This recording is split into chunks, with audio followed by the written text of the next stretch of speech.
What's up, YouTube family? Welcome to the channel.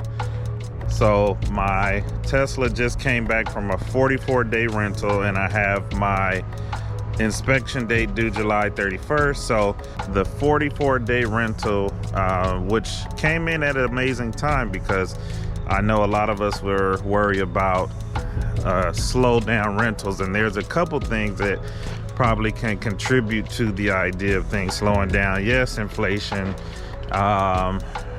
You know, summer travel is more about budgeting than it is about splurging. So the Tesla's been rented out, the truck's been rented out.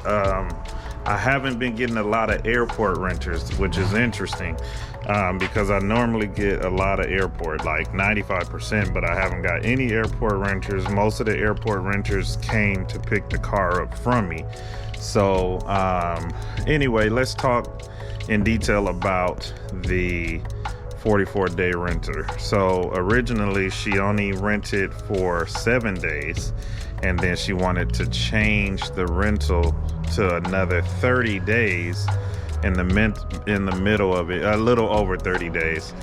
And so a pointer that you gotta pay attention to is make sure before your cars are going out on a rental that you have your discounts for 30 days pushed down some, because while they're on the rental you can't really change the number based on, let's say, if I think it was because that day I wasn't paying attention and I was driving and she wanted to extend, and I just kind of was not paying attention. But before someone extends that trip, or before you even think about this, the 30-day renter is going to happen. Make sure you change the 30-day discount because mine was on 30%.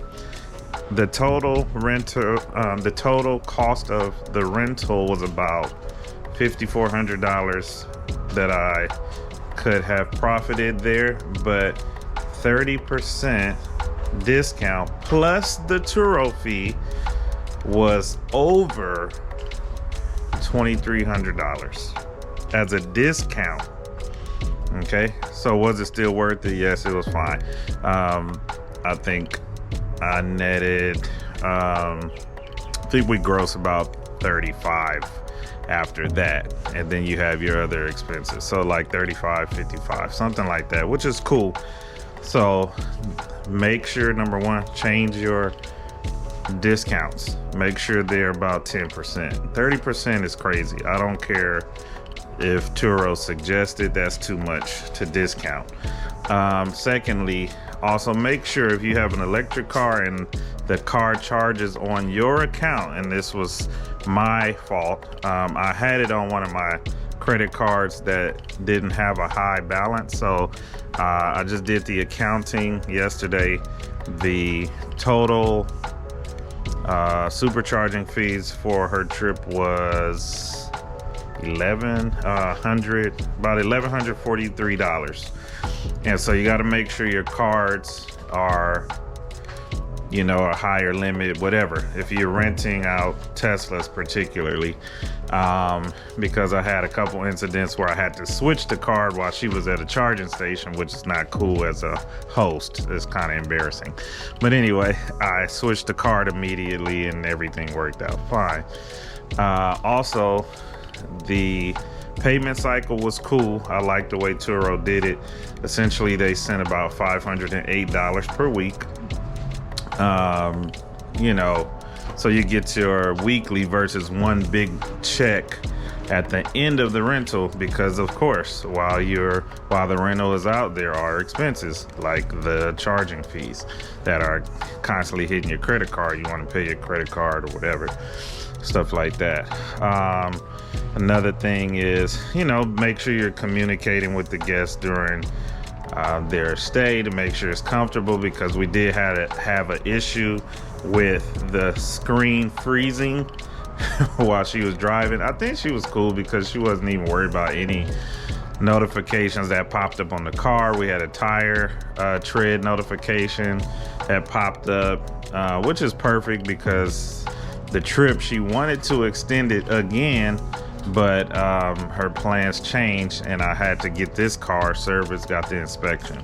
So just make sure you're communicating with your guests and making sure they're comfortable. She really enjoyed the trip, was everywhere driving. So that's what it's for, you know, make sure you provide your vehicles for the fun and excitement of being in LA. So but yeah, I love my 2018 Tesla. Came back, let's see, it's just sitting here chilling right here, and we're good to go. So anyway, I have an inspection today for my back unit, and you guys could check out us building an ADU in my backyard. I'm sorry, I'm walking around being distracting, but this is what you got to deal with nowadays, guys. So here's what's going on. Boom, boom, boom. It's a lot going on, but I promised myself that I would continue to make my content daily and keep everybody updated. So thanks for watching. The 44-day rental was great. Just a couple key pointers when you're renting long term that you need to be aware of, and anything else I'll upload it in the next video, so make sure you stay tuned. All right, thanks.